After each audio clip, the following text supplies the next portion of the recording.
I'm questioning the law. That's fine. And also, the reason why we're searching today is because you've literally the only place that we've actually saw you search or film was the actual back door of a police. Well, that you've seen. That's fine. That you've seen, which is a bit suspicious, and that's why I'm doing it. No. What you got to remember that. Welcome to UK Audit Network, where misconduct is exposed, police and legal encounters are examined, rights are defended, and accountability is demanded. This episode is brought to you by Auditor, so make sure to check the link below, subscribe to his channel, and give him the credit he deserves. In this video, Auditor is lawfully filming outside the rear gate of a police station when two clearly inexperienced officers turn up and deliver a textbook example of how not to police. They immediately start probing him with questions, demanding to know his purpose, but Plod refuses to entertain their fishing expedition. From there, the situation quickly unravels. The officers detain him under Section 43 using reasoning so flimsy it falls apart almost instantly. What follows is an embarrassing display of ignorance and overreach that ultimately ends with Plod taking legal action and refusing to accept a settlement. Hello. Hiya. You alright? I'm not too bad. What are you doing here today? Pardon? What are you doing here? Well, first of all, can you identify yourself properly? Yeah, I can identify myself. I'm PC Nodes, attached to Wimbledon Police Station. And your shoulder number? You can see my shoulder number. Well, not everyone can read numbers, that's why I'm asking you to identify. Can't read. Okay, it's 3199. No worries. And yourself? My name's PC Brito, and my shoulder number is 2463. Cool. Thank you very much. And what are you doing here today? I'm doing a bit of filming. Okay. For any particular reason, or? No, that's it. No, just want to film back gates of the police station. Are you willing to give us your name or anything like that? Why would I need to give you my name for? You don't need to, I'm just asking. Yeah, I know, but why would I need to? You don't need to. Thank you. Yeah, I'm asking, would you like to give us your name? No. No, you wouldn't? No. Okay. Where are you from? Do you know? That's irrelevant.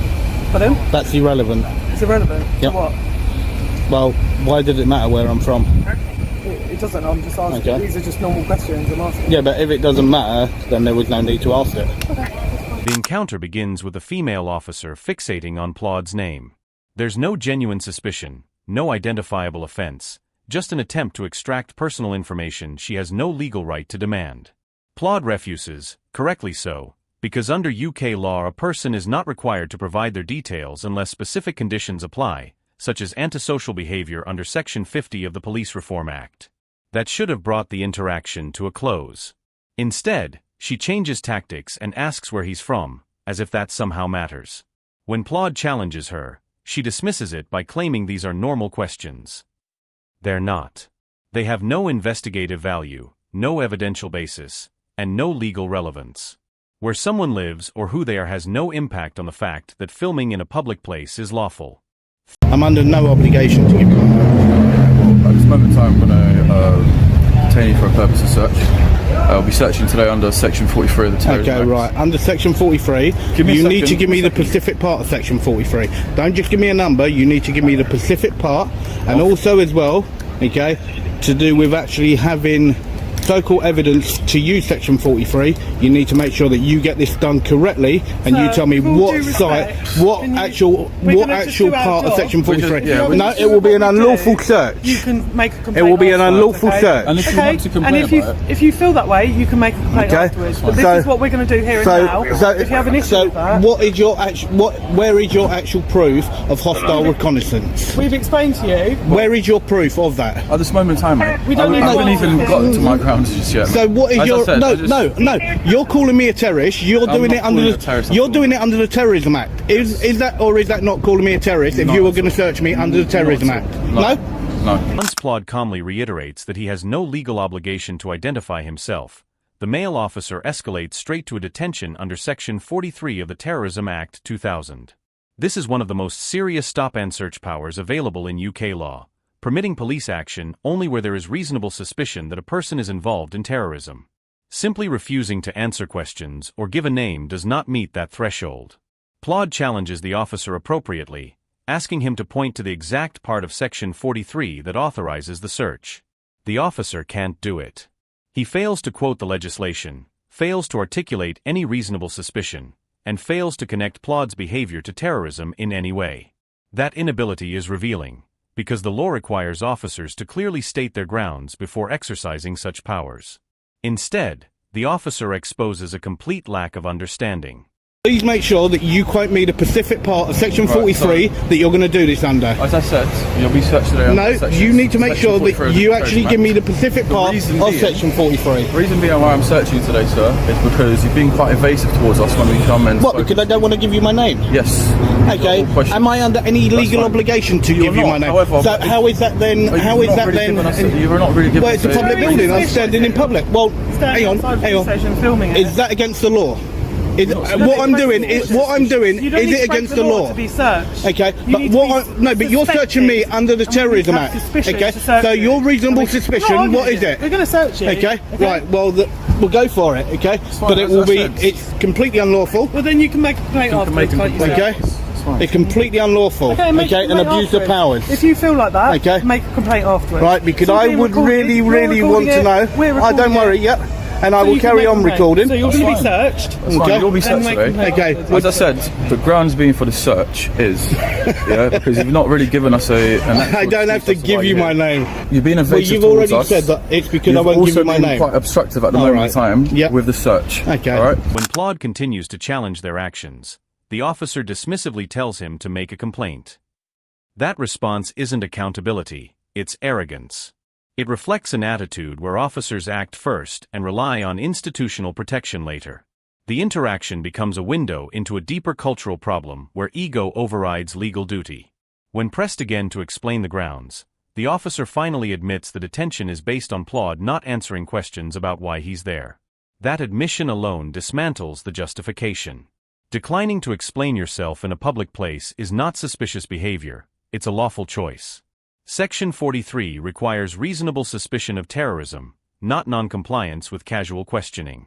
Reducing that threshold to, you didn't tell me what I wanted to know, turns law into guesswork. Because I'm questioning the law. That's fine. And also, the reason why we're searching today is because you've literally the only place that we've actually saw you search or film was the actual back door of a police. Well, that you've seen. That's fine. That you've seen, which is a bit suspicious, and that's why I'm doing it. No. What you got to remember, that's your own feelings. That's fine, sir. That's your own feelings. Fine, you're still going to okay, it's not what the law is. You'll be detained and you will be searched today under Section 43 of Terrorism Act. All right. Have you been searched before, sir? That's irrelevant. It might be irrelevant. That's irrelevant. I know, mate. It's a joke. They're searching me because I'm filming. Yeah, I know, mate. Bunch of turds, nothing more. That's a bit rude. No, it's not. We've only been pleasant to you. No, you're not. You're abusing my legal rights. I don't think we're abusing. No, you are. You're abusing your powers. Okay. End of story. You're abusing your powers. And as we said, if you feel that that's the case, then you can always make. Don't worry, I will be. That's fine. Okay. You couldn't even quote. You could not even quote me the specific part of Section 43. Okay.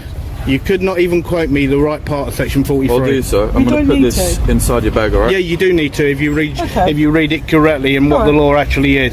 As the search goes on, Plod delivers the decisive point. They couldn't even quote the relevant part of Section 43. He isn't asking for a theatrical recital of legislation. He's asking for the core legal requirement that justifies the stop. Section 43 authorizes a search only where an officer reasonably suspects a person to be a terrorist. That single sentence is the safeguard built into the law. That's what Plod wants them to acknowledge. The female officer's response, "We don't need to," is completely wrong. They absolutely do need to. Section 43 is an extreme power, and with extreme powers comes a clear obligation to state both the authority being used and the specific grounds. The Terrorism Act 2000 and PACE Code spell this out. Dismissing the duty shows either a startling lack of legal knowledge or a conscious disregard for it. And how long have you been a police officer? The number is not the law. The number is not the law. And how long it's the have you been a wording police is what officer is the law. Well, you definitely don't know your job, do you? Okay? You definitely well and truly do not know your job because all what you're doing is you're abusing powers. You're getting very angry over nothing. Yeah, because I'm getting frustrated because of a turd such as you that think you can search me like this. That's very rude. Okay? We've not actually been rude to you, right? No. Absolute disgrace. Absolute disgrace, the pair of you. Okay? Complete blatant use of powers. Why are you so against us searching you? You've abused your power, okay? You said that you got reasonable grounds, okay? As I already stated, okay? It doesn't. Now, as I said, now there's that, okay? I would like you to take that, I don't okay? want that. Right, do you know who the NPCC are? Yes. Okay, yeah? I don't think I need that though. Why not? Why not? Because you're going to find not out relevant to that... this Yes, it now, is, because you're going to find out from the NPCC, that what you've just done is unlawful. Okay, and know it what clearly, I've just done is states that. No, it's not, okay? You talk utter crap. And I actually... You took it was utter this crap. gentleman searched The both of you, okay? You both took part in the actual... Well, either way, you searched my bag. You're a part of it, okay? You're a part of it, Okay. right? And you're both an utter disgrace. Plod then attempts to hand over a letter from the National Police Chiefs Council, the body responsible for issuing national policing guidance followed by forces across the UK. In simple terms, the NPCC sets out how officers are expected to apply the law in real-world situations. Their guidance is not optional. The document Plod tries to show them is almost certainly the NPCC guidance on photography and counter-terrorism powers. That guidance has been unequivocal for years. Members of the public are entitled to film in public places, and using terrorism legislation to target lawful photography is itself unlawful. This wasn't a random leaflet or opinion piece. It was official policing guidance confirming exactly what Plod had been explaining from the start. You know how to make a complaint if you're... Oh, don't worry, I do. Okay, I'm sure you've Okay. probably done it before. haven't you? Alright. But it's all recorded on our body worn, That's which will be fine. uploaded. That's and once fine. you make that Well, complaint, they'll review the body as I said, worn, okay, they'll be able to review make sure that you upload it properly and don't damage it. it. Don't damage it. Yeah. They're quite hardcore. I don't think they're that Okay. easy to damage. Well, you two definitely ain't hardcore. Okay. But even if you it- two are an absolute joke. Okay, well, even if the camera does get damaged in any way, you can still Okay. make the complaint. Any No worries. questions? No? Okay. Any questions? Why would there be any questions for you abusing my I'm rights? just being kind. For you, If you have any questions. seriously, you're going to try and be kind, considering you just abused my rights. We haven't. Yes, you have. Have a lovely You're an day. absolute joker. Okay. Bunch of turds, nothing more. Okay? Absolute bunch of turds. Eventually, the officers hand Plod his stop and search record and retreat back into the station. But the story doesn't end there. In a later update, Plod reveals that he has been offered a £1,500 settlement to quietly resolve the matter, and he has refused it. That decision alone makes this case stand out. Just a couple of quick updates. So first of all, on these two tyrants here, these two tyrants, I've had an offer of £1,500, but it's been declined, and that's how it'll be because I want them in court, and that's it. Many people would accept quick compensation and move on, but Plod wants the matter examined in court, where the officer's conduct will be tested against the law in full view.